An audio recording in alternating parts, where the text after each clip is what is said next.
Good evening, and welcome to the 2020 Fall Town Meeting Presentation Night.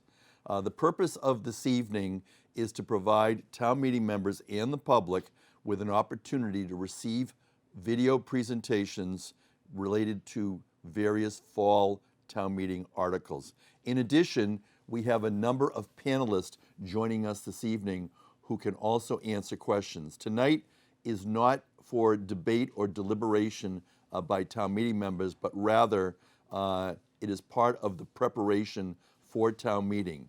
The history of town meeting presentations goes back to the Committee of Precinct Chairs organizing a presentation night when we had in-person town meetings. Currently, because we intend to continue with town meeting by remote participation, we're offering this virtual presentation night that has been coordinated with us by PACTV and also by OTI Technology in order to provide town meeting members with an opportunity to also participate remotely, ask questions, and hear answers from panelists. It's our hope that after we no longer have a pandemic and return to in-person town meeting, that the Committee of Precinct Chairs will then resume the coordination of the presentation night. Now, I'd also like to just remind everybody that next Thursday at this time, this is coming to you live on Thursday, October 1st at 6 p.m., but next Thursday night, we'll be having a town meeting preview, at which time we'll be reviewing the motions for town meeting. I'm joined in studio by Julie Thompson, the Executive Director for PACTV, and also part of our panelist team virtually from OTI. We have Christy Kenny and Mark Feet, and they're going to be overseeing the virtual V-Voter remotely this evening. At this time, I'd like to turn to Nicole Manfredi, Assistant Town Moderator, who will say a few words about the technology for this evening and for the upcoming town meeting. Welcome, Nicole. Good evening. I don't have much to add. I just wanted to let folks know that if any town meeting members throughout the process have any questions or issues with technology or procedure, I'm available through the chat in the Zoom webinar, and as well, we still have the help desk, and that will be up and running throughout the remainder of this project. The help desk number is 774-773-6111.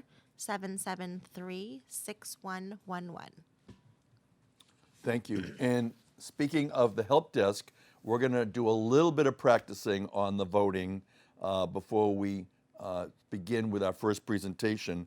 And we're going to begin by taking attendance as soon as I'm told that V-Voter is ready. I'm going to ask everybody, hopefully on your screens you have the V-Voter platform set up, because we'd like people to indicate that they are with us this evening. And while we're waiting for that, I want to also announce that this evening's presentation will be replayed this Saturday at 8 a.m. and 2 p.m. So for any of you who have town meeting members in your precinct who could not be here this evening, I did get an email from one town meeting member who told me that she would watch it on the replay Saturday at 8 a.m., Saturday at 2 p.m. Also, tomorrow afternoon online, you can go to PACTV, video share, youtube.com. That's PACTV, video share, youtube.com. And at this time, we're waiting to go ahead and vote. All right, I'm not seeing it on the screen, but at this time, oh, now I see it. The roll call vote, press the green button to indicate you're present, and the voting is going to begin now, and we're going to have 30 seconds on the voting, which I don't see on the screen. It's right there. We're down to 25 seconds. Excellent. Okay. Town meeting members are now using their V-Voter platform. They are being reminded how to do this.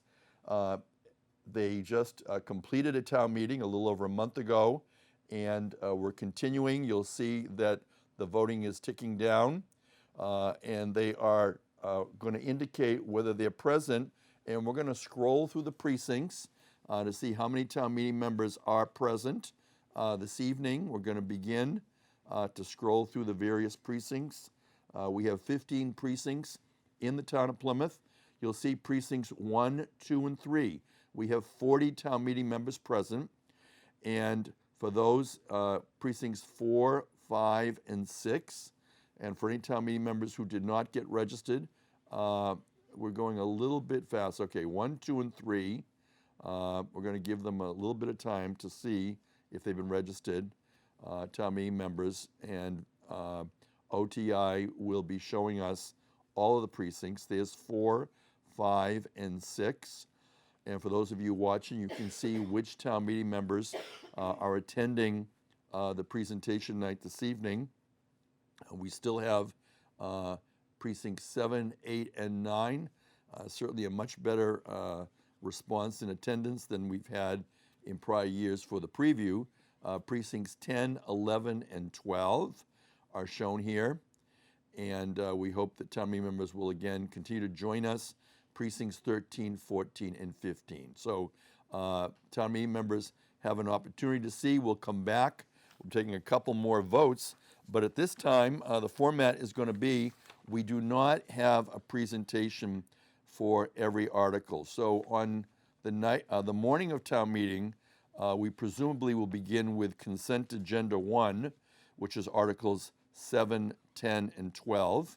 We would then continue with consent agenda 2, which is articles 11 and 13. And next week at the preview, we'll take practice votes. But tonight, we're going to go right to the articles to be heard individually.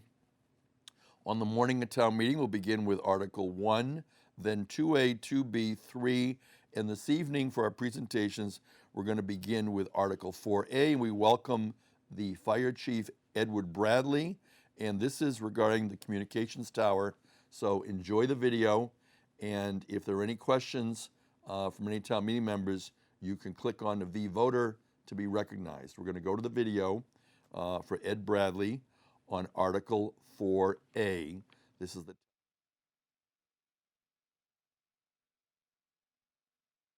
Hello, I'm Ed Bradley, Fire Chief of the Town of Plymouth, and I'm presenting to you a capital request for the town's public safety agencies for the fall annual town meeting. Now, although this request, like others for the public safety communication system, is listed as a fire department request, it is the fire department that's making the presentation on behalf of the police, fire, and our emergency medical agencies that work in town.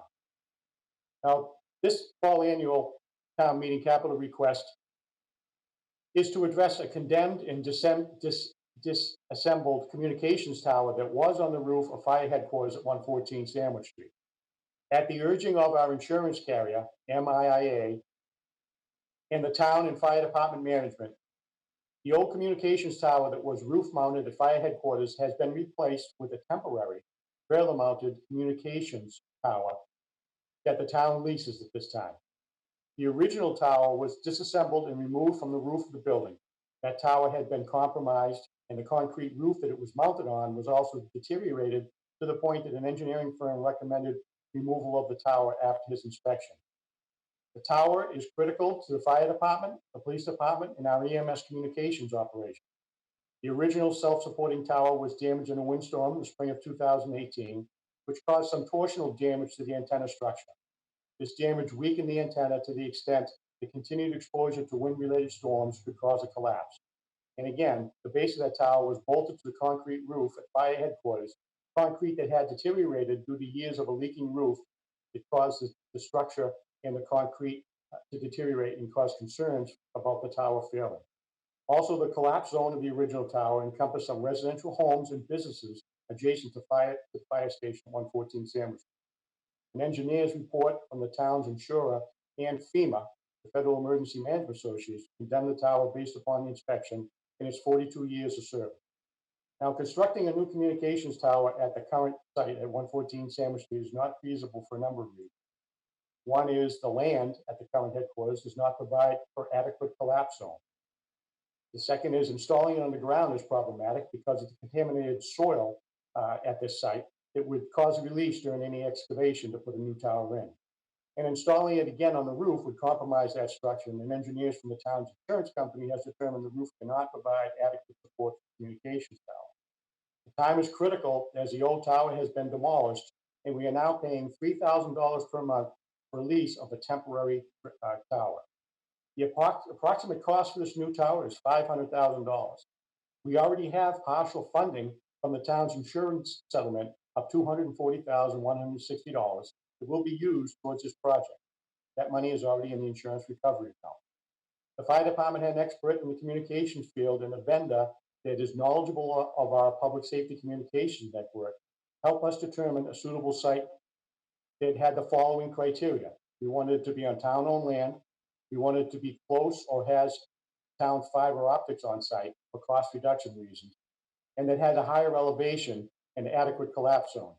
Now, the site chosen for this is on town property near the wastewater treatment plant off Camelot Drive. The elevation of that site is 130 to 150 feet above sea level, depending on where the final placement is. And there is adequate land for a collapse zone. Utilities are close by, and the site is in a location that will enhance our public safety communications network. The proposed new communications tower will be a 180-foot self-supporting tower. Now, this request was not approved at the spring special town meeting in August. There was a lot of confusion and some misinformation that this new communications tower was part of or tied to a new fire headquarters. The need for this tower is not tied to a new fire headquarters. It's a need that is due to the failing tower at the facility at 114 Sandwich. The old tower has been removed for safety reasons.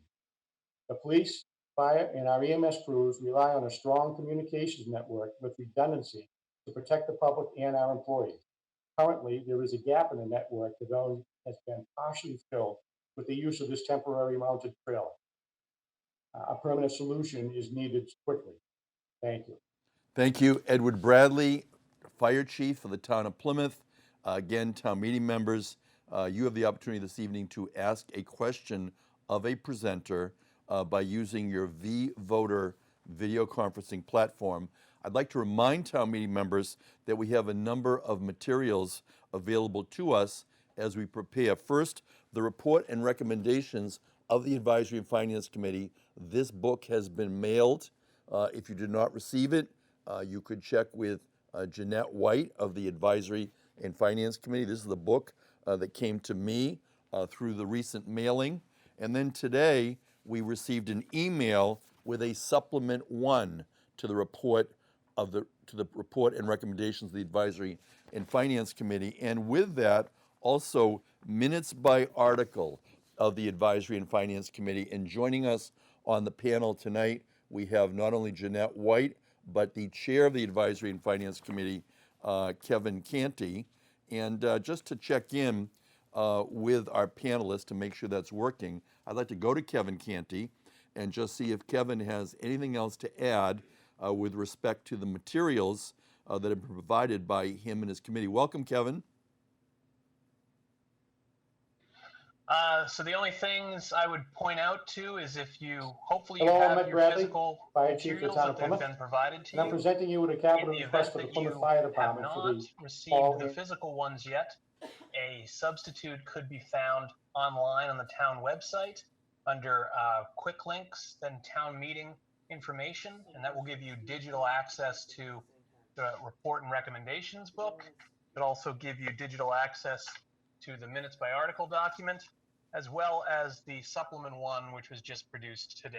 So both digital and physical editions are available. If you don't have the physical edition, please do contact Jeanette so we can get them to you as soon as possible. Precinct caucuses start next week, and we look forward, our membership, to seeing you there at those caucuses. Thanks, Steve. Thank you, and that's Kevin Canty. He is the chair of the Advisory and Finance Committee, and he and other members of the panel will be joining us throughout this town meeting presentation. Now, at this time, we're going to continue with the Article 4 presentations. We have Article 4B. It is the vehicle lift system, and once again, we welcome back Fire Chief Edward Bradley, who has a presentation. Hello, I'm Matt Bradley, Fire Chief of the Town of Plymouth, and I'm presenting you with a capital request for the Plymouth Fire Department for the fall annual town meeting. This request is for $55,000, and it's due to a recent catastrophic failure of a lift system at our repair shop. On September 8th, the fire department had a failure of the hydraulic system for the in-ground apparatus lift vehicle system. The fire department apparatus repair division is housed within the West Plymouth Fire Station and the location of this lift. The lift was installed during construction facility in 1974 and has been maintained and inspected regularly over the years. But on September 8th, the mechanics noticed the system had lost some hydraulic oil. At the time, a vehicle was up on the lift. There were no leaks visible. Safety stands were placed under the apparatus so the work could be completed. And upon lowering the lift, the mechanics also noticed that hydraulic oil was seeping from the concrete floor around a penetration for one of the oil supply pipes. Once the apparatus was safely removed from the building, the mechanics found the oil tank to be very low. An estimated 65 gallons of oil had been released underground. Immediately, the proper notifications were made to the Department of Environmental Protection, the DEP, and to the town's contracted licensed site professional, the LSP, as well as town administration. We also called in a vendor to inspect the lift on September 9th, the next day, and he was accompanied by the LSP and a representative from the DEP. And a plan will be created for cleanup of the underground oil, and determination will be made on the future of the in-ground lift system. The immediate need is for a short-term and long-term plan to continue maintenance and repair of the fire apparatus. We cannot be without a lift system for months or longer while a final determination for cleanup is agreed upon and the future of the in-ground lift system is determined. We have been in contact with vendors that can supply us with the equipment that can safely lift our apparatus for service, maintenance, and repair. The capital request for the fall annual town meeting is to purchase portable above-ground lift system, heavy vehicle support stands, heavy truck air jack stands, and truck ramps to enable the mechanics to continue to maintain the fleet. And again, this request is for $55,000. Thank you. That's Edward Bradley, Fire Chief for the Town of Plymouth. We're going to continue to test our panelist participation. And I've not discussed this with the panelists, so they're not prepared, but I'm going to go to Pearl Sears. I'd like to talk to Pearl briefly. So Pearl, welcome to this town meeting presentation night. And we first want to begin by congratulating you since you're now coming to this town meeting not as assistant town clerk, but as town clerk for the town of Plymouth. No video, just audio. And it's just audio. So Pearl, good evening. And Pearl, your role for town meeting is varied, but one of the things, and there you are, one of the things for which you have responsibility under the statute for remote participation is to be the person who will certify people who want to speak who are not town meeting members. So if you could just explain how a resident could contact you in order for you to certify them as qualified to speak. The best way to do that would be to email me. Once I receive the email, I'll verify that they are a registered voter in Plymouth, and then I will notify the moderator. And Pearl, since the last town meeting, you have determined there are a few changes in town meeting members. Could you explain that to town meeting? Yes, Mr. Loretz in Precinct 3 moved prior to the last town meeting. Therefore, Melissa McKenzie is a new member there. Also, unfortunately, there's the sad news that Brenda Bradley did pass at the end of August. So unfortunately, Precinct 11 will need to caucus a new member in. Thank you. And our sympathy does go out to the family and friends of Brenda Bradley, who did pass. And finally, Pearl, since we have you here this evening, town meeting members may be asked by their constituents about questions related to people voting in the upcoming election. And since you're here, is there anything that you'd like to explain or announce regarding voting for the upcoming election? Just there's lots of options. You can vote by mail. We should have the ballots next week. Those will be going out very soon. We have 16,880 requests. You're also going to be able to vote early in person. which will start October 17th and run through October 30th. And of course, the polls will all be open on election day. And we're taking every safety measure that we can to make sure that that will be done in a safe manner. If anybody has any questions, again, email me, call me. I'm happy to do that. There's a lot of information on our website, and also the State Elections Division website is a great website to check out. Thank you. And that is Pearl Sears. She is the town clerk for the town of Plymouth. She works very closely at town meeting with Nicole Manfredi and me, as well as we work closely with Kevin Canty and Jeanette White from the Advisory and Finance Committee. At this time, we're going to continue with our presentations. We're now going to go to Article 4C, Herring Ponds Watershed, and we welcome David Gould. Please enjoy the video for Article 4C with David Gould. Hi, I'm David Gould, Director of Marine and Environmental Affairs. I'm here to present Article 4, which is a request to utilize environmental affairs funds for a watershed study of the Great Herring Pond watershed. The watershed consists of Great Herring Pond, Little Herring Pond, and Cartage River. It's located within an area of critical environmental concern as designated by the Commonwealth, and is one of the most important watersheds or sub-watersheds in Plymouth. We're looking to have the watershed study done to analyze what's been going on in the pond due to the fact that this year we had a rather significant cyanobacteria bloom that impacted the recreational use of the pond for a large part of the summer, as well as commercial use at Camp Warrendale and the campers that utilize that facility. So we'd be working with the School of Marine Science at UMass Dartmouth to have a watershed study done. We would look at the sediment in the pond, as well as water quality, as well as stormwater impacts, septic system impacts, and determine what are the real issues going into the water quality at the pond, and what we can do going forward to make sure that the water quality of the pond continues to improve and that we don't have ongoing cyanobacteria blooms next year and years ahead. So that was David Gould, 4C. Now, using the V-Voter, town meeting members can ask questions. We're going to go to Kristopher Houle, Precinct 14. And many of you may be aware that last Thursday we did a training and practice for videos of town meeting members. We're going to try this evening to practice as to whether or not we can bring Kristopher Houle, Precinct 14, both audio and video for this presentation night. We're testing it out. We have town meeting, and there's Kristopher. Good evening, Kristopher.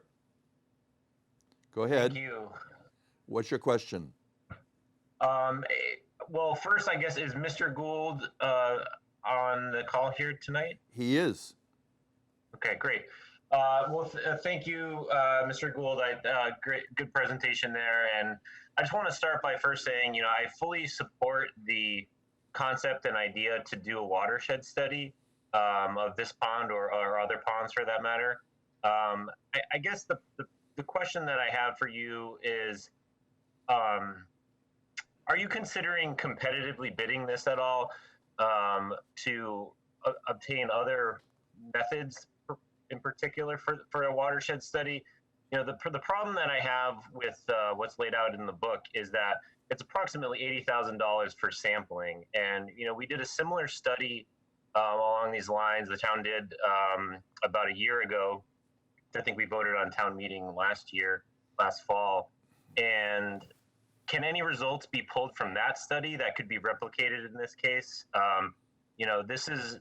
This topic is one that I have a lot of experience in, and I don't know that it's a mystery as to what could be contributing water quality impairments to this pond. So to spend $80,000 on sampling and not actually set the town up for actionable next steps, I have a little bit of a problem with that. So I'd like to hear from you, Mr. Gould, as to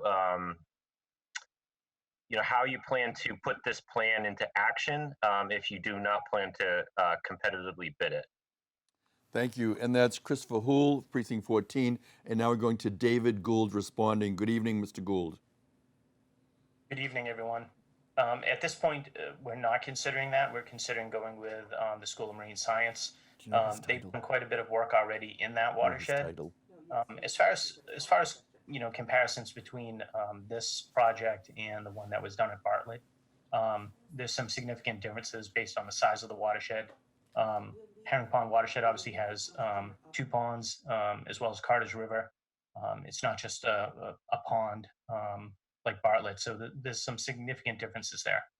Are there some things that will cross over in terms of what kind of sampling we're going to be doing, what kind of analysis we're going to be doing? Absolutely. A lot of these watershed studies are site specific, but the approach is very similar, but it will be site specific, obviously.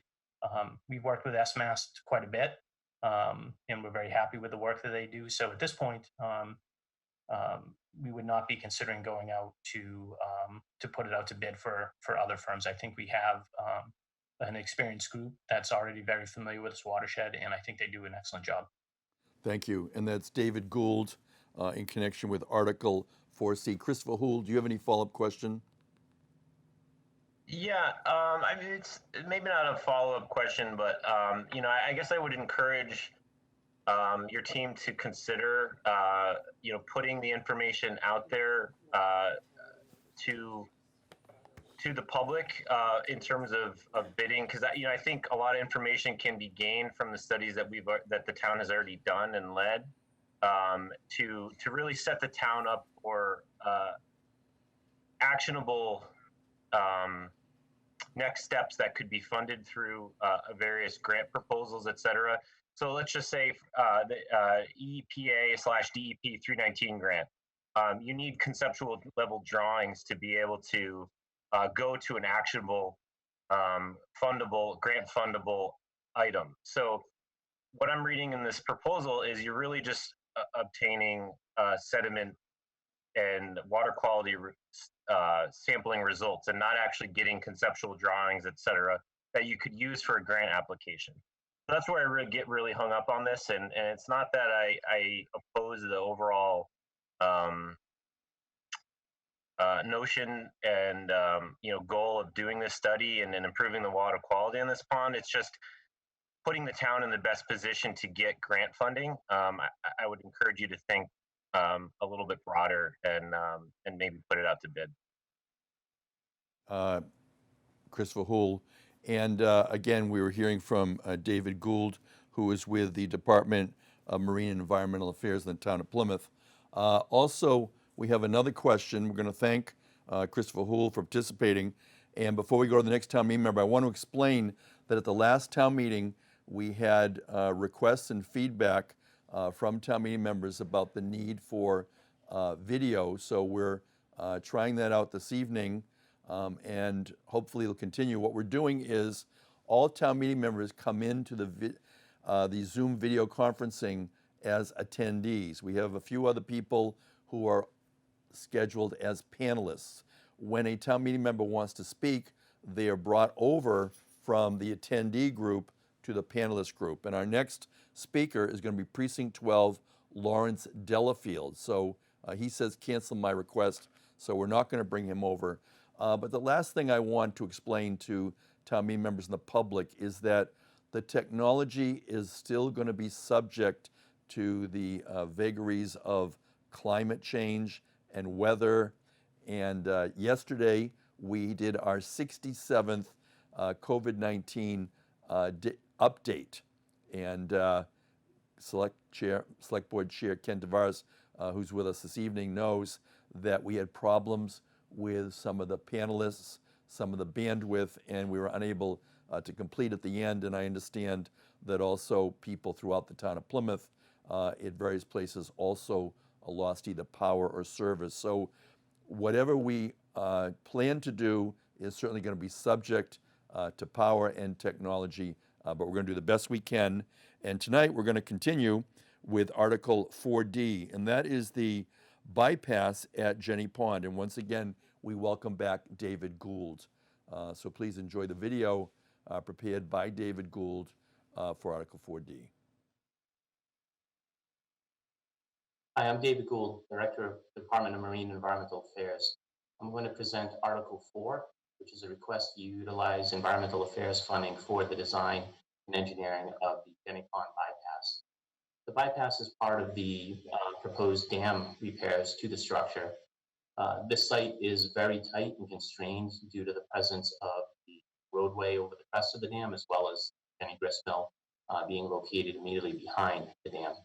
Normally, what we would do as part of this project would be to expand the spillway so that it could pass more of the storm flows that the Office of Dam Safety would like to see happen. In this case, that's not possible because we have both a building, the grist mill, and a restaurant immediately on the downstream side of the dam. So what we propose to do is build a bypass around, which would pass water from Jenny Pond downstream of the mill and into Town Brook. It will also provide some ecological benefits for both improved upstream and downstream passage, but it'll provide the necessary storm flow passage with the more frequent and the higher storm events that we've been having, and allow us to achieve compliance with the Office of Dam Safety. Thank you. And looking at the V voter, we're not seeing any questions. So we're going to continue on with Article 4E, and that is Manomet Pipes Upgrades. And we welcome Sheila Scarzy, who has a presentation.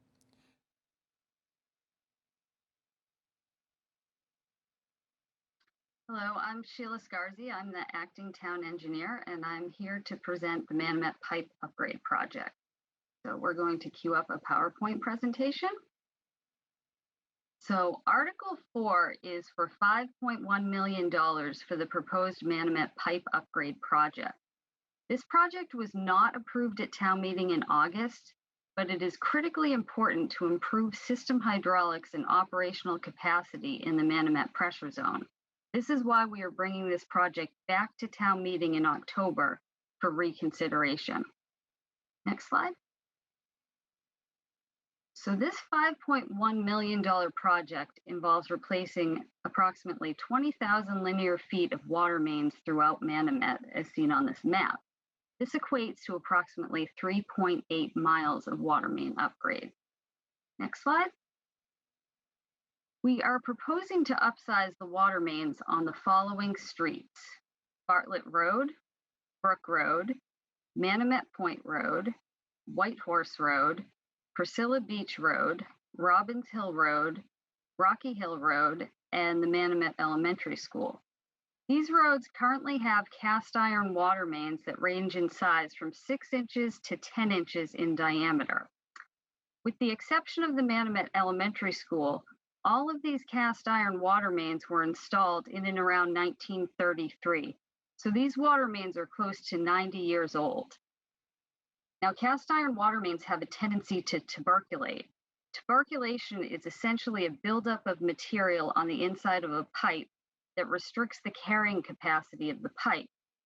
So you could have a 6-inch diameter pipe that in reality has the carrying capacity of a 4-inch diameter pipe as a result of tuberculation. Next slide. So we are proposing to install 12-inch ductile iron water mains on each of these roads, with the exception of Brook Road and Rocky Hill Road. Those would have 8-inch diameter ductile iron water mains. So this slide gives you a breakdown of the cost of the project for each of those roads. This cost breakdown includes design, bidding, construction, police details, inspection, paving, and 15% contingency. So it runs about $255 per linear foot for 12-inch ductile iron water mains and $230 per linear foot for the 8-inch water main. Next slide. So in terms of project schedule, we're hoping to complete the design and permitting within 4 to 6 months. Then we would bid the project in the early summer of 2021. Construction would start in the late summer, early fall 2021, and we're aiming to complete the project in the summer of 2022. So by upsizing these water mains in the Manomet pressure zone, we're going to equalize pressures within the pressure zone. We're going to improve fire flows. This project will also remove hydraulic constraints and improve redundancy of the supply sources in Manomet, thereby adding back firm capacity to the eastern pressure zones. So firm capacity is a measure of operational capacity with our largest supply source offline. We measure firm capacity against maximum day demands as a means to assess our ability to supply water when our system is most stressed. So our current firm capacity in the eastern pressure zones is 2.23 MGD.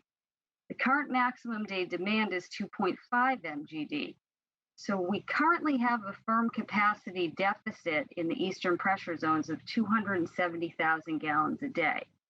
However, this is not a true supply deficit. Rather, it is due to a lack of sufficient hydraulic capacity.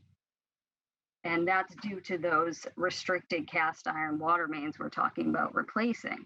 So the projected firm capacity from the Manomet Pipe Upgrade Project is approximately 2.92 MGD.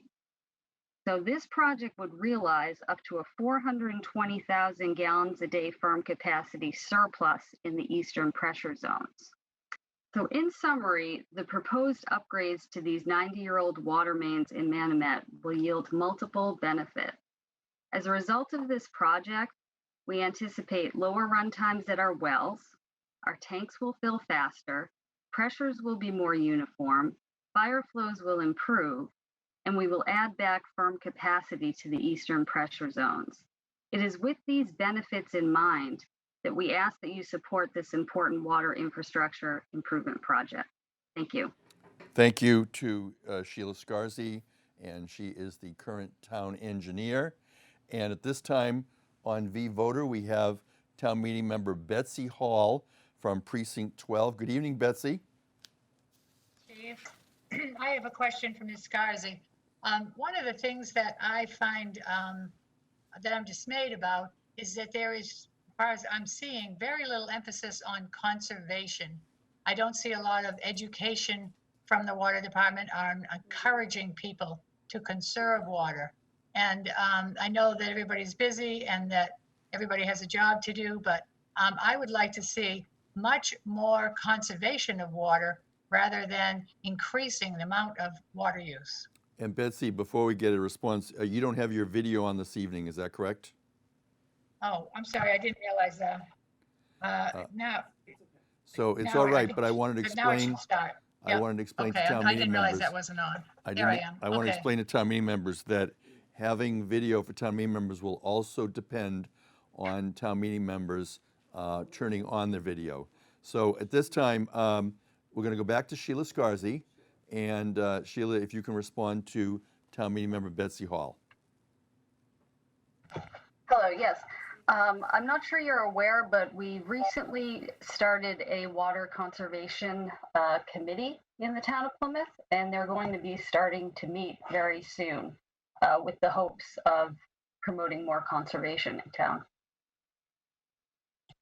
Thank you. And at the start of the presentation, I think that Sheila indicated she was the acting town engineer, but I've been told she's been promoted to town engineer. So again, congratulations, Sheila Scarzy. Any other questions? If not, we're going to continue with the presentations. We're going to go to Article 4F, the airport taxiway extension, and we're going to go to Tom Maher. So welcome, Tom, and everyone enjoy the presentation that Tom has prepared for this Article 4F, which is. I'm Tom Maher, Plymouth Airport Manager. The Plymouth Airport Commission is requesting the support of town meeting regarding the taxiway Echo relocation project. The project area is on the east end of the airport. The extension would address a safety issue where currently aircraft are required to back taxi against the flow of air traffic on the active runway to then execute a U-turn on that runway. This taxiing against the flow of traffic and then the U-turn does not meet the FAA standards and is not a safe practice. This project would extend the taxiway approximately 400 feet down to the actual physical end of the runway, eliminating the need to back taxi and giving direct access to the very beginning of the runway end, and therefore eliminating this back taxiing and U-turning. The total project cost is estimated at approximately $2.5 million. Project will be funded with an existing FAA grant offer, where the FAA will fund 90%, the state Mass DOT Aeronautics Division 6%, and the airport share is 4%, which is $100,000. The need for fall town meeting approval is that the FAA grant offer requires us to be under grant by the end of the calendar year. We will go out to bid in November of this year and start construction during the early part of the winter or early spring. We appreciate your consideration. Thank you, and that is Thomas Maher. He is the Plymouth Airport Manager, presenting on Article 4F. Not seeing any questions, we're going to go to Article 4G, and that is the Airport Purchase Hangar. And again, we welcome back the Airport Manager, Thomas Maher.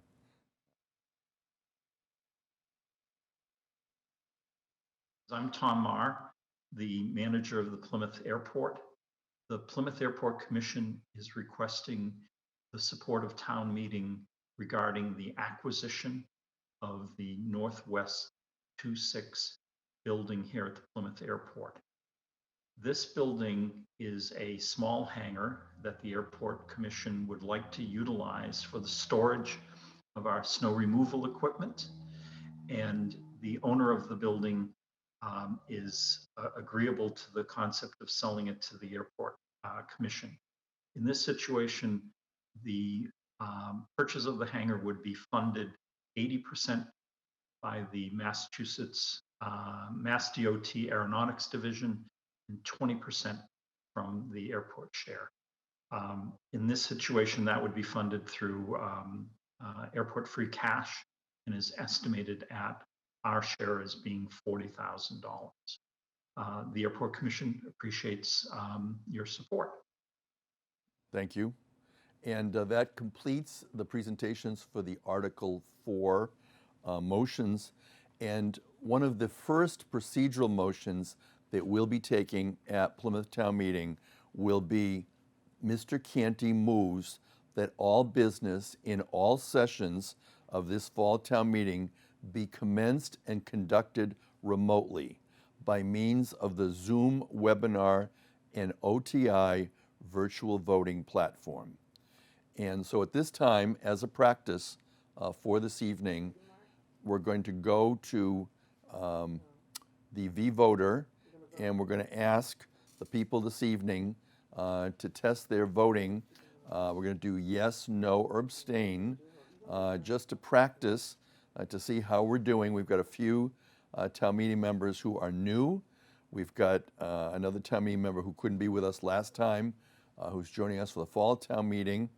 You may recall a total of 130 did participate. We'll wait for it to come up on the screen with the vote for the virtual. You'll see approved virtual annual town meeting voting, and we're going to give the time, 30 seconds, and the voting can begin now. So town meeting members are doing a practice vote on whether to approve the virtual annual town meeting. Town meeting members are using the OTI V-Voter platform. They have two screens that they're using this evening. One is the Zoom webinar in order to listen and participate as an attendee, but also they're voting with the V-Voter platform. The voting has ended, and at town meeting, we go through the various precincts. So we have 54 saying yes, 3 saying no, 2 abstentions. You'll know that our attendance has gone up by about 19 people. Precincts 1, 2, and 3. The yes is in green. There'll be some no's in red. We have in precincts 4, 5, and 6 an abstention that is in yellow. So town meeting members that are participating this evening are voting overwhelmingly to continue with a virtual fall town meeting. Precincts 7, 8, and 9 are being shown. Precincts 10, 11, and 12, and here you see some no votes in Precinct 10, another abstention in Precinct 13, and 14 and 15. And town meeting members have an opportunity now to see if their vote was properly recorded. And I believe this town meeting member, this is a previous time? That was from before, so I will also clear the V voter for those speaking. At this time, we're going to continue now with Article 5. Article 5 is the Derby Pond Well. And this time, Sheila Scarzy, the town engineer, is going to be joined by Jonathan Beater, who is the director of the Department of Public Works. So enjoy this. Thank you.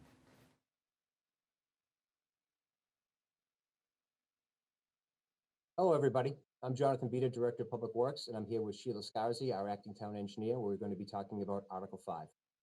Article 5 on the fall town meeting warrant is the acquisition of land adjacent to the Derby Pond Well. If approved at town meeting, this article will purchase an 18-acre parcel of land known as the Franklin Marsh Bogs. This land acquisition is a key step for the town to secure the full permitted withdrawal from the Derby Pond Well. This acquisition will support our request to the Mass DEP to lift the pumping restriction on the Derby well that has been in place since 2000. This restriction currently limits our ability to provide enough water to the West Plymouth pressure zone. The Derby well was put into operation in 1991. Since that time, the town has always shared the water resources in this area with the abutting cranberry growers. The abutting cranberry growers had the first rights to this water. The town has already acquired some of the bogs and associated water rights.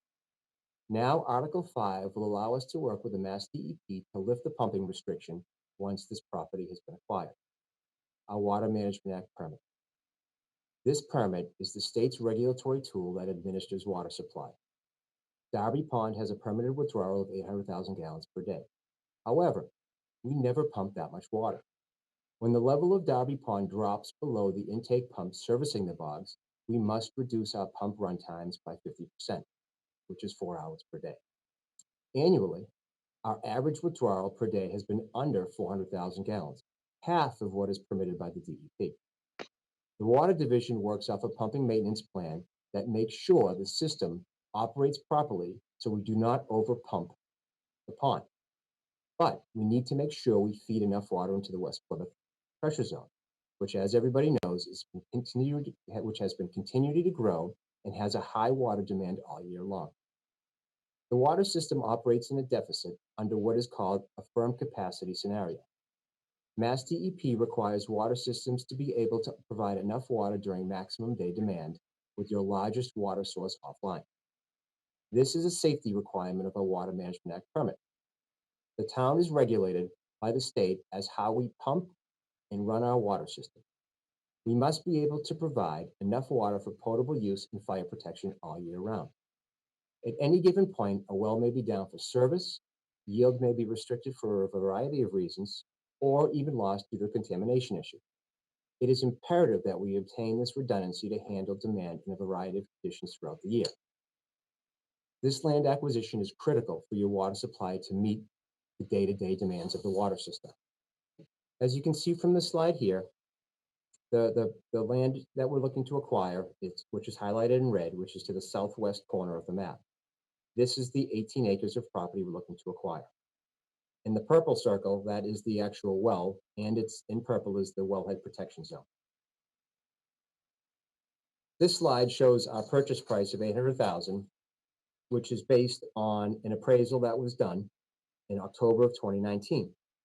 And that appraisal was calculated by gravel removal costs and per acre costs, which equates to $390,000. And then on the previous plan, the DeGrenier property here, which is in green, was acquired in December of 2017 by town meeting, and that was 39 acres. So with that, I'm going to turn over the rest of the presentation to Sheila Scarzy. Sheila has been working for the town for 15 years.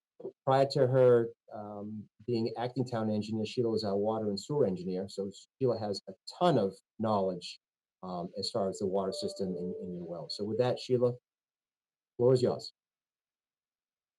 Okay, so back to the slide. So the town of Plymouth has 13 drinking water wells distributed among 6 pressure zones. The West Plymouth, Plymouth Center, Bradford, and Pine Hills pressure zones are interconnected and are collectively referred to as the Northern Pressure Zone. When we do a firm capacity analysis, we look at the Northern Pressure Zones together. Now, the West Plymouth Pressure Zone has 3 wells, the North Plymouth Well, the Federal Furnace Well, and the Darby Pond Well. The North Plymouth Well is the largest supply source in the West Plymouth Pressure Zone, but it's located in the industrial park, and we have been experiencing elevated chloride levels there. The Federal Furnace Well has high levels of manganese, so we limit the amount of water we pump from this well. And the Darby Pond Well has excellent water quality, but it's limited by its permit. So the Darby Pond Well was constructed in 1991. It's a 90-foot deep gravel-packed well, and the town is permitted to withdraw an average of 800,000 gallons a day from the well. Next slide. When the Darby Pond permit restriction is not in place, the town withdraws an average of 700,000 gallons a day from Darby Pond Well during the high demand months of July and August. Year-round average daily withdrawal volume from the Darby Pond Well is 355,000 gallons a day. So the next slide.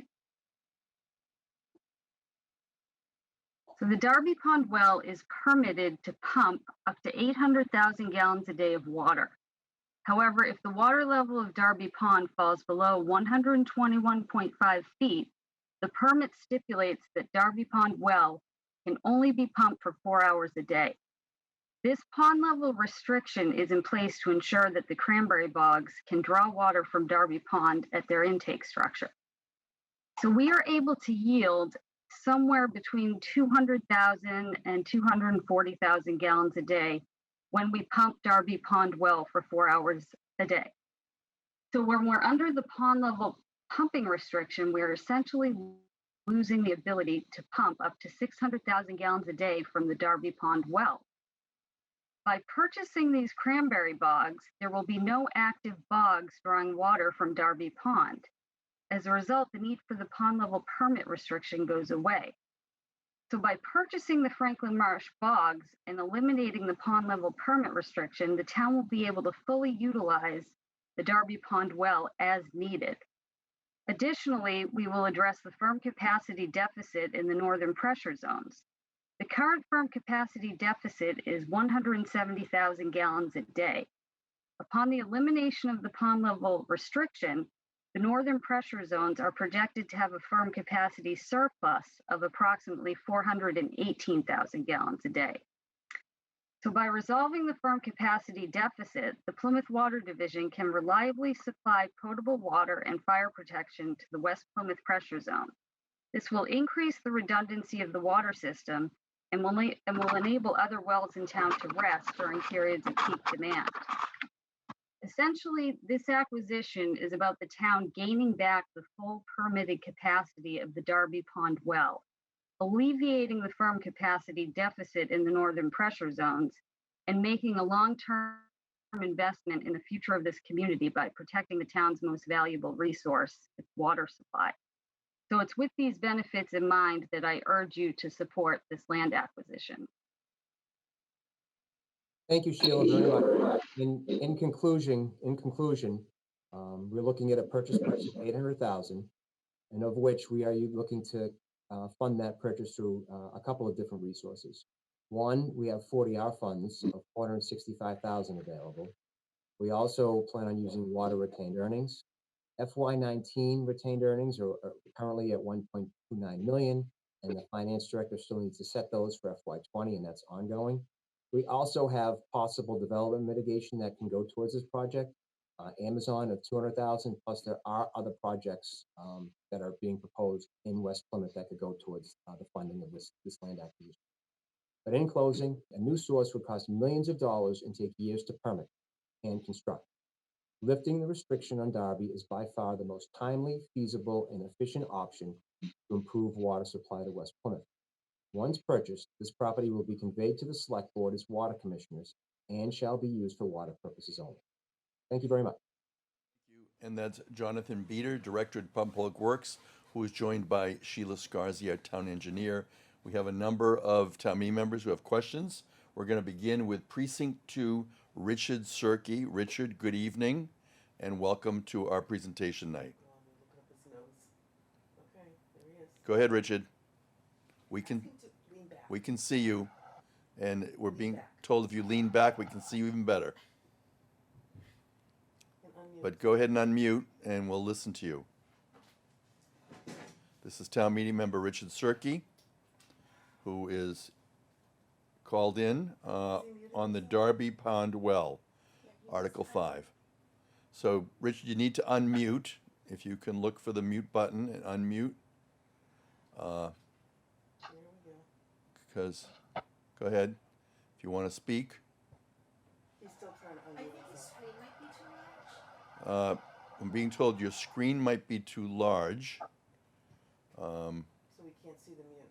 So you might not see the mute. So I don't know if you can reduce that. So, Try and Richard. So I think what we're going to do is we're going to come back to Richard and give him a chance to try to unmute. We're going to go to Betsy Hall, Precinct 12. Can you hear me now? Oh, yes, we hear Richard. We'll stay with Richard. Go ahead, Thank Richard. you for your patience. I have two questions. And this may have been covered already, but I have the questions anyway. Number one, why is $800,000 being requested given the appraisal of the fair market value of the property as $390,000? And number two, part of the property involved is in Kingston, and I assume there's a companion article on the warrant in Kingston. But what happens if Kingston does not approve its warrant article and Plymouth does? So those are my two questions. All right, we're going to begin with Jonathan Beater, Director of Department of Public Works. And Jonathan, you can either decide whether you want to respond to one or both or throw it to another panelist. Go ahead. Yeah, thank you, Mr. Moderator. Good evening, everybody. Hope everybody's doing well. Again, Jonathan Beater, Director of Public Works. So the fair market value question came up. We went over that thoroughly with the Advisory and Finance Committee. But generally, the original appraisal came in at $390,000, Rich. And that appraisal was based on gravel removal and then a per acre dollar value, as I'm sure you read. The Westons, who are the bog owners, are looking for the purchase price of $800,000. And the town is very interested in that due to the fact of the value of water, the value of that removing the restriction on Darby. So for that 400,000 gallons a day, we're basically purchasing that for $800,000. So to put a well in, to construct a well, to permit a well, the overall dollar value of a new well, it's extremely feasible and it's a very timely process to lift that restriction for this kind of money. That's really it in summary. Overall, the property owners are looking for $800,000 for the town, for the water department, to address deficiencies in West Plymouth. We are looking at this the quickest and cheapest alternative to help us with the water supply. As far as the Kingston piece, in terms of working with them, I know Melissa Arrighi, the town manager, is currently, speaking to them on the 61A piece. That's happening right now because that is, again, part of the purchase and sale with the Westons. So we will have that information, hopefully by the time we get to town meeting. I don't know if Melissa wants to comment on that, where we are. We'll go to Melissa Arrighi. She is the Plymouth Town Manager. She's part of our panel this evening. Good evening, Melissa. Hi, everybody. Yes, I've reached out to the Kingston Town Administrator. They have an acting administrator right now. Her name is Gloria Mitchell. We've missed each other a few times, so we're going to try tomorrow to set up some type of Zoom meeting. We'll be asking their Board of Selectmen to waive the right of first refusal on the Chapter 61 status. To Mr. Serkey's question, I'm not sure why they would need to go to town meeting. Certainly if they waive that right, as you well know, to purchasing that property, the seller can sell directly to the town as long as we have a valid P&S, which I will share with Gloria. So if I haven't answered your question, let me know. Thank you. And those are questions from town meeting member Richard Serkey. We're now going to go to two other town meeting members that I think want to speak, although I'm not seeing them on the V-Voter. First, go to Betsy Hall. Betsy, did you care to be heard on this article? Yes. So is all of the 18 acres in chapter 61A? Jonathan Beater, are you able to answer that question? No, that's incorrect. There's two pieces of the property. There's a piece in Kingston and a piece in Plymouth. David Gould would know the acreage. I don't have that off the top of my head, Betsy. So, But the property in Plymouth is not 61A. Correct. But so part of it is and part of it isn't. So this is a wetland, is it not? Jonathan Considered Beater? a wetland? A cranberry bog? Yes, So it can't be developed, is that correct? I believe so. David, I don't know, Mr. Moderator, if you can ask David Gould that question. Sure, we'll bring in David Gould at this time to further respond to town meeting member Betsy Hall, who you're seeing on video. Mr. Gould, good evening. Good evening. So the cranberry bogs are certainly considered wetlands, but they're still considered agricultural use. So they would be farmed, and as Mr. Beater and Ms. Scarzi mentioned, they have the right to take the water from Darby Pond for those bogs. So as long as those bogs are in use, the Weston family has the right to draw water from Darby, which is really the issue that we're trying to resolve with the acquisition of these bogs. Thank you. So Betsy how Hall. long have these bogs been in production? I don't know when they were first created, but it's certainly been quite some time. So there's a lot of pesticides, herbicides, and all of those kinds of things. So those will have to be filtered out. Well, I think one of the benefits that we can also talk about for the wellhead is that these bogs that these 18 acres that the Westons own fall within the zone 2 of the Darby Pond well. Part of the process the Westons have to go through is reestablish 18 acres of bogs that won't be drawing water from Darby, and they're going to be doing that partly in Plymouth and partly in Carver to meet their ocean spray requirements. But the bogs that are currently in Plymouth in the zone 2 won't be farmed anymore. So going forward, there'll be no application of herbicide, fertilizer, or pesticides within the zone 2 anymore. So that's another great benefit to acquiring the property. Yeah, I can see that would be a benefit. But if they've been applying pesticides and herbicides and fertilizers for the last, say, 50 years, then how will you deal with that? We won't. The bogs will just simply put out of production, and the connection between the discharge back and forth between the pond and the bogs won't be active anymore. As long as agricultural activities are done in compliance with the requirements for herbicide, pesticide, those are exempt activities and can certainly be and certainly have been done going forward. So just like we did with the DeGrenier property, the property will just be set aside to grow up as it grows up. I see. So it'll be a forest. But you're not worried about the pesticides and herbicides getting into the well? No, I'd be much more concerned if those bogs remained in agriculture going forward. I think this is a huge improvement both for the water quality in the wellhead as well as the water quality in the pond itself. And so the Westons are firm and they have to have 800,000 for this property, even though it could never be developed. Well, I think they realize the value for, it's not really so much development issue, it's they have the right. They are the first ones in line to use the water from Darby. They realize the value of those bogs and that water right to the town of Plymouth. It's more important to the town of Plymouth than anyone else. And I think any of us would be, if we were in that same position, to realize how valuable it is. Traditional appraisal did indicate 390, but that doesn't take into account what the value of the land is for the wellhead. They feel that it's worth 800,000. It's the only property that has a right to pull water from Darby at this point because we've already purchased the DeGrenier.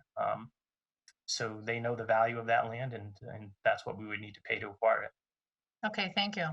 You're welcome. And town meeting members are asking questions this evening. You hear of the presenters. We're now going to go to Samuel Butterfield, Precinct 4. For those of you that are watching live on October 1st, we have town meeting members who are initially brought in as attendees. They are moved over. I got to cancel my request from Sam, so I'm going to go to Precinct 14, Kristopher Houle. Kristopher, did you want to be heard on the Darby Well? Yes, thank you, Mr. Moderator. I have two questions. The first to follow up to the last tail end of the discussion from Mr. Gould, as well as two speakers ago. In terms of the value of the land, it's my understanding that the town has first right of refusal under the Section 61 that was referred to earlier. So why would we, as the town, have to pay double market value if we have the first right of refusal? I guess I'm missing something there. The town manager, since she's been dealing with the issue with the Kingston property. Melissa Arrighi, town manager. Melissa. Simply, the answer is they wouldn't sell the property. It would remain in a 61 status, and they would continue to use it to supply their bogs. We went to them and to Degrenia to say, we need more water out of this well. We need to get rid of your right to use it first. So we approached them to sell. You know, I know the Weston family has been around a long time. I don't know them, but I can imagine they would have sit on it for plenty more decades, and we need that water now. Any further questions? Thank you. And my second question is in regard to some of the language that's in the materials in the book. Specifically, there's approximately 110,000 cubic yards. I believe that's a unit of sand that is valued, is given a value as part of that appraisal.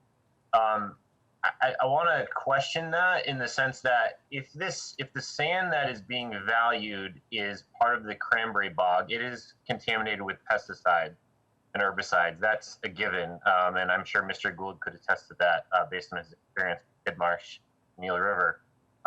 So I don't know that actually has value.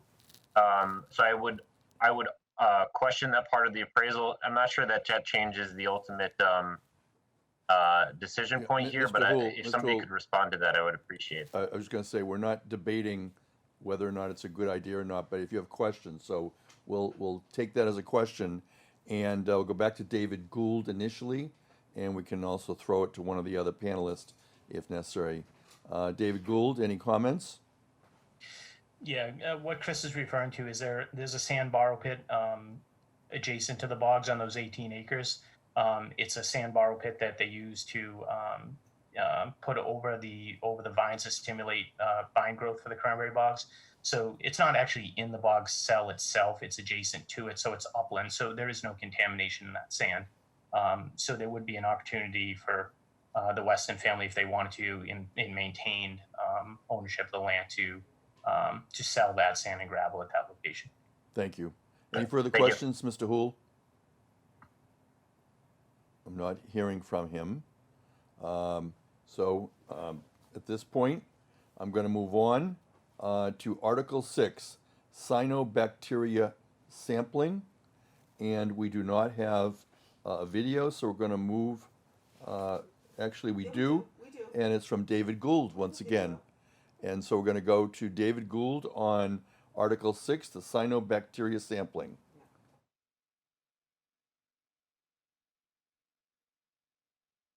Hi, I'm David Gould, Director of Marine and Environmental Affairs, here to present Article 6. Article 6 is a request to utilize $17,500 from the Environmental Affairs Fund for sampling cyanobacteria blooms by both the Department of Marine and Environmental Affairs and Public Health. Over the last 3 to 4 years, we've had over 14 ponds in town that have experienced the toxic cyanobacteria blooms. And one of the things that we need to do is to do the required sampling, both sometimes before, during, and after, to ensure that the Mass Department of Public Health and the local public health are able to identify the blooms and also clear the blooms, make them, and let folks know that it's safe to utilize the ponds once again. Currently, neither department has the funding necessary to do this level of sampling. And so this sampling request would provide us with at least 2, perhaps even 3 years of funding any ponds that do have cyanobacteria blooms going forward. Thank you. David Gould, he's the Director of Environmental and Marine. And at this time, I'm not seeing any town meeting members. requesting to speak. We're going to go to Article 8, the educational trailer. Once again, David Gould presenting.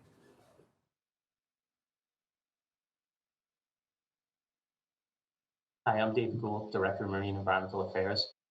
Article 8 is a request to utilize $10,000 in environmental affairs funds for an educational trailer.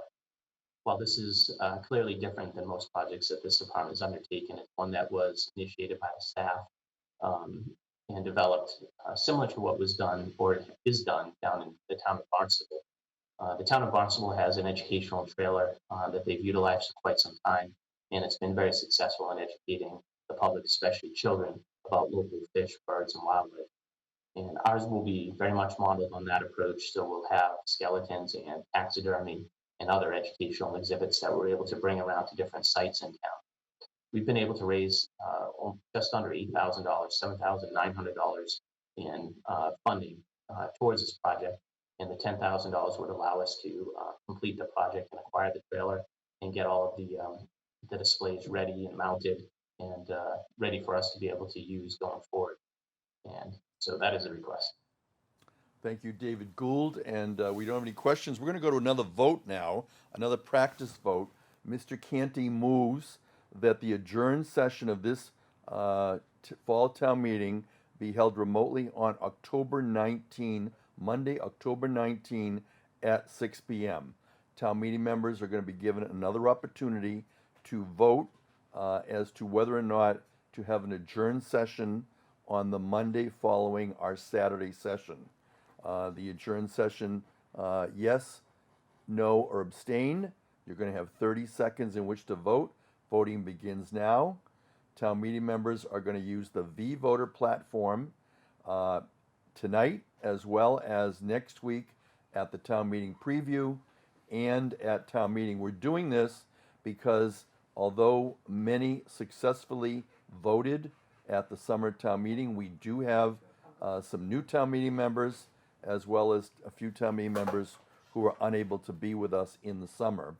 And so we're practicing as we did before the summer town meeting. The voting has ended. We'll now scroll through the precincts. 54 in favor, 2 saying no, 2 abstentions. We're now going to go through the precincts, and town meeting members are given an opportunity, precincts 1, 2, and 3, given an opportunity to vote as to whether or not we have precincts 4, 5, and 6, where you see a yellow abstention, you see a no in red, and greens are yes. So town meeting members have a chance to check to make sure that their V-Voter is working properly and that it's recording their vote. This is practice so that when it really counts at town meeting members will have the opportunity to participate procedurally in a good manner. And at this time, we're going to continue with the presentations. We're going to go to a couple of community preservation articles, and we welcome the chair of the Community Preservation Committee, Bill Cohen, who is also a town meeting member. We're going to begin with Article 9B, and we welcome him to this presentation night.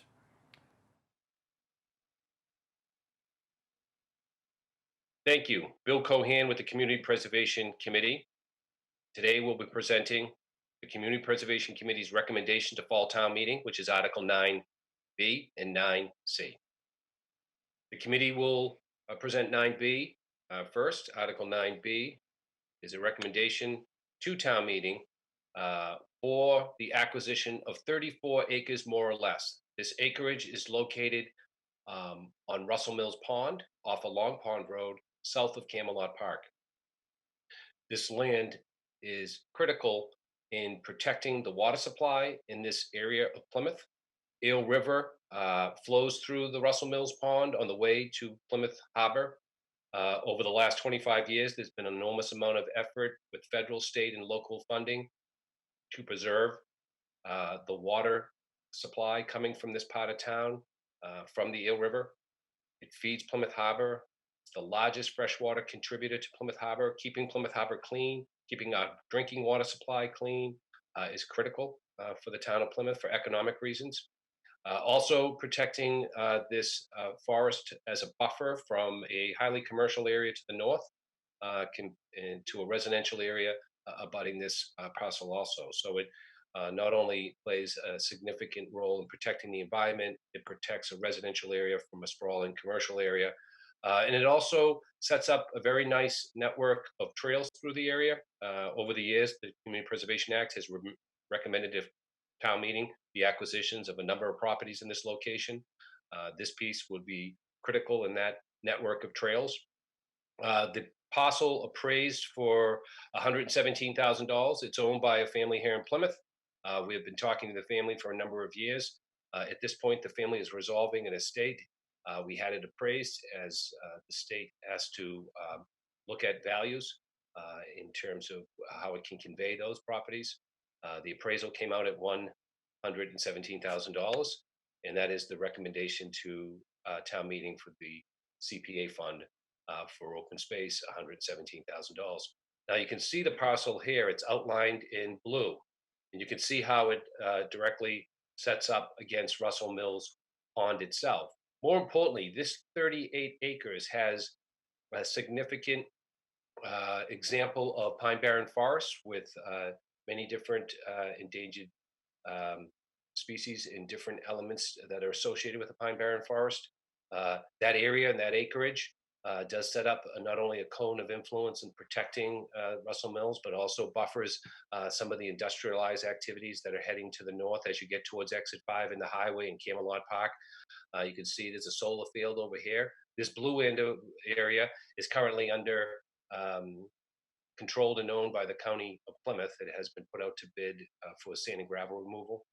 So they're excavating that sand and gravel, which is an activity that we want to buffer away from our water supply. That's not something we want to see getting too close to our water supply in the headwaters of Eel River. You can see the lighter green area. These are town-owned parcels that had been acquired over the years to also add to that environmental protection, that water protection. Into the north of this property in this area here, this is all protected. It's privately owned and private concentration restrictions are on it. So it's a significant parcel of land that we've been looking at for almost close to 8 years now, working with the family, finding an opportunity to protect it. And we're glad that the family has made it a high priority for preservation on this property. So we are looking forward to town meeting support for the acquisition of this 34 acres more or less on Russell Mills Pond. Thank you. That concludes the presentation for Article 9B. Thank you. That is William Cohen. He is the chair of the Community Preservation Committee.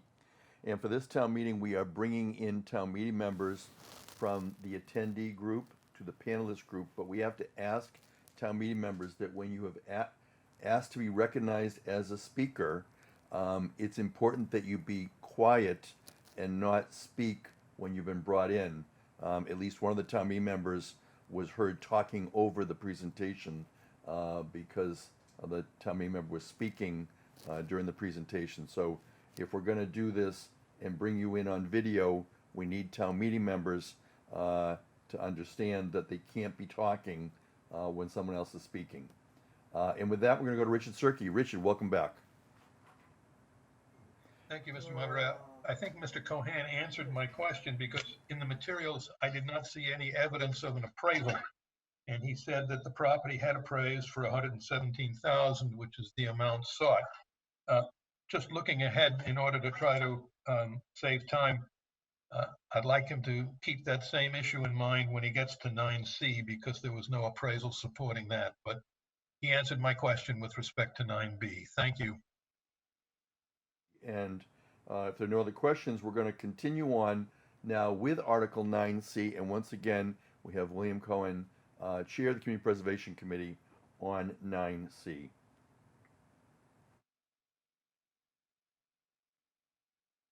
Thank you. Bill Cohen with the Community Preservation Committee. The committee would like to now present our second article for fall town meeting, and that's Article 9C. Article 9C, this acquisition is a land acquisition for active recreational, a recreational open space acquisition under the Community Preservation Act. It would enlarge Stevens Field for over an acre of land. This parcel that we're looking at is actually divided up in 3 different parcels of land. There's 2 right on Sandwich Street, and there's 1 next to the 2 on Sandwich Street, but all of them abut Stevens Field. They enlarge Stevens Field. One would remember this property as the old former county auto property. For many years, it was an auto parts store. Recently, it was AutoQuest. Next to this location, there's also a parcel that had Plymouth Bottling Works. So it does have, it is a kind of a property along Sandwich Street that you would recognize if you drove by it. Here's a picture of Stevens Field from the year taken in the 40s, but this neighborhood hasn't really changed much since the 40s. There are some different elements that have changed. This little bus station is now our fire station. This little gas station, I think it was Vining Gulf, is now a repair shop. You can see the County Auto Park parcel and the Plymouth Bottling Works. Behind it is the AK Finney building, which was then became the P&B bus station repair shop. That was acquired by the town of Plymouth in the 70s as their DPW bond and retired in the early 2000s and became part of Stevens Field. So Stevens Field has been growing over the years in terms of its size. The Community Preservation Committee thought it was a unique opportunity to add this land to Stevens Field, not only because we have numerous studies that have indicated that if you have a waterfront park in an urban area, you should try to enlarge that park for the growing population and uses that we'll outline now. And that is that this acquisition would give greater access and functionality to the recreational space known as Stevens Field, that the opening up the park to Sandwich Street not only opens up some very interesting vistas from Sandwich Street. You're looking out at Long Beach, you're looking out at Clark's Island, you're looking out at Saquesh. It's a very long sweeping view over our bay. There is an opportunity to enlarge a waterfront park in our downtown. Downtown Plymouth is flanked by 2 parks, Nelson Park to the north, Stevens Field to the south. These parks act as supporting elements to larger events in downtown Plymouth. So when there is a parade or fireworks or a celebration, Nelson Park and Stevens Field take on these supporting roles to the larger events in downtown. So whatever we can do to improve Stevens Field and its size and magnitude.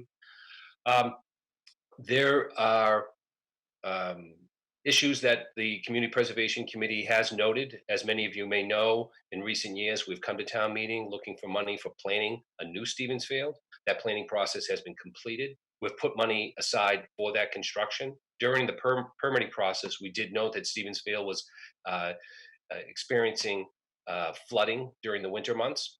And NOAA has released some new expected sea level rise maps.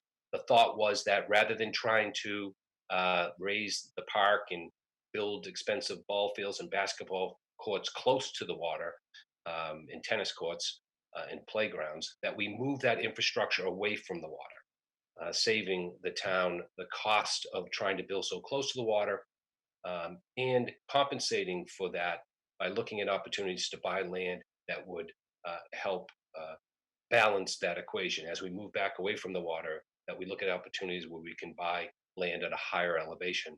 And these parcels are at a higher elevation and they do provide that. You can see the lower part of Stevens Field where the basketball court and the baseball field are. They're going to stay where they are. In the summer months, we can recreate on them. And then when the storms come in, they can act as kind of an absorption field area where the sea can come in and be absorbed. There will be some seawall construction, some elevation changes, but we're not going to go to some great extent to try to hold back what we're experiencing at Stevens Field. We think it's more cost efficient to move back the infrastructure along with these tennis courts and the playground. They'll all be pulled back. This is the AK Finney property, P&B bus station property purchased in the late 1970s by the town of Plymouth. That parcel was made part of Stevens Field about 15 years ago. It has remained kind of a blank slate. Under the planning process, we're going to pull infrastructure back to this location and parking. These red little squares that you see down here on Sandwich Street, these are the 3 different parcels that are identified in this article. This is a close-up of those 3 parcels. Note in between the 3 parcels, there's a 14-foot right-of-way that is owned by the town already. This is a right-of-way to get into the park. You can see to the north the Plymouth Fire Station, and the repair shop here, Vinings Gulf, is still operational. This parcel goes behind it. So it is a nice addition, as I indicated before, to create this scenic overlook, this pedestrian entrance. There's a lot of opportunities here where we can increase parking and pull it back, and also open up the park to the neighborhood. This is the county auto property around the 1950s when it was a Chevrolet dealership. You can see to the right of that photograph is the Plymouth Bottling Works. This is the parcel that fronts Sandwich Street that we're looking to acquire. This is a picture in 2020 where the Chevrolet dealership is gone, then Plymouth Bottling Works is gone, and it's currently an open field. The owner of the property went ahead and took down the property. They went through Mass DEP. They went through a permitting process of testing, taking down the building, removing tanks, and they paid for that.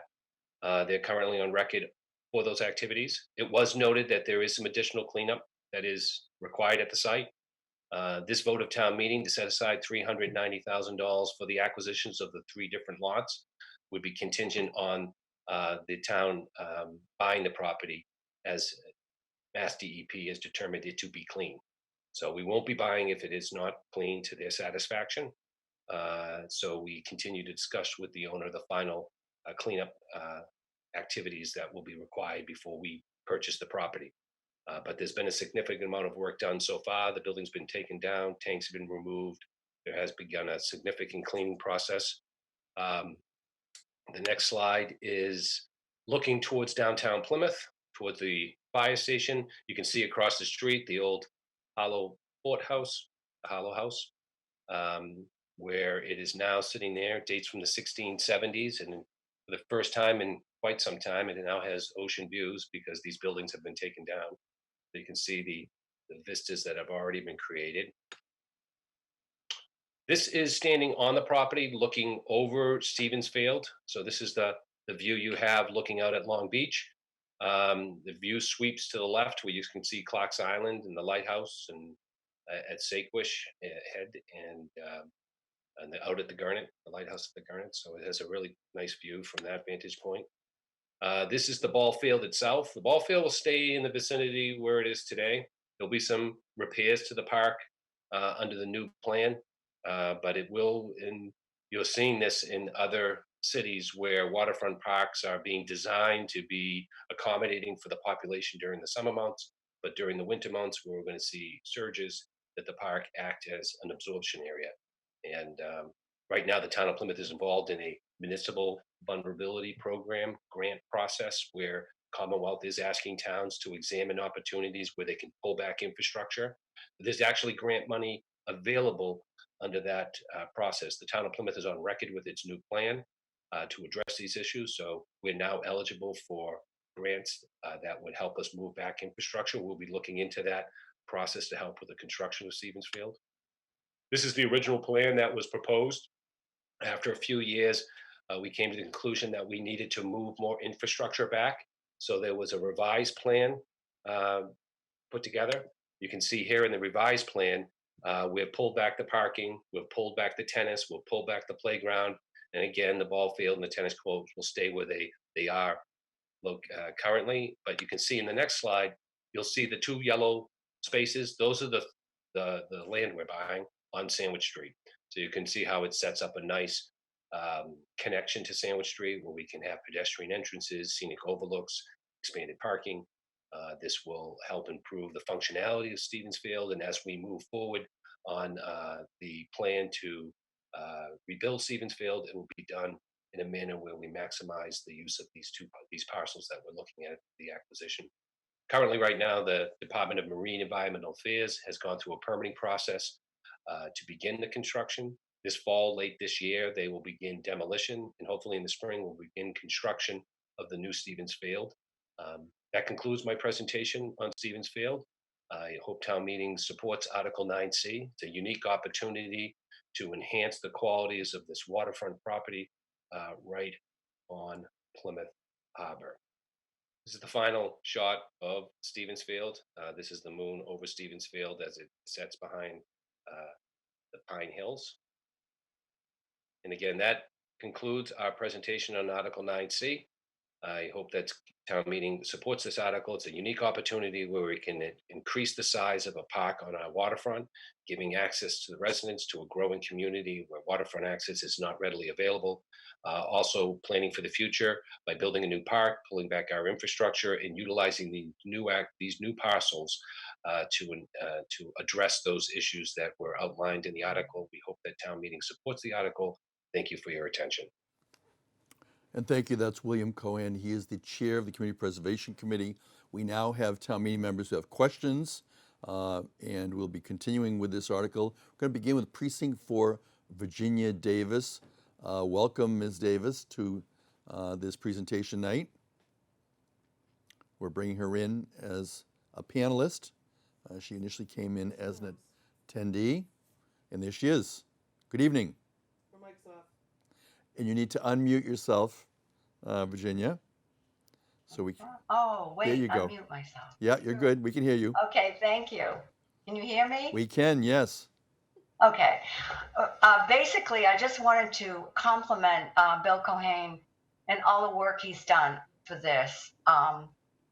You know, I'm a volunteer at the Houle Fort House, and for years we've looked across the street and looked at this building that was just falling down, and a tree went into the roof, and it was kind of depressing. And then even when the building came down and it was just cleared, you could see the ocean, and it was just like, it was just wonderful. But I know it took so much work. So I really hope that town meeting will support this and, you know, just open up more of this vista for the town of Plymouth.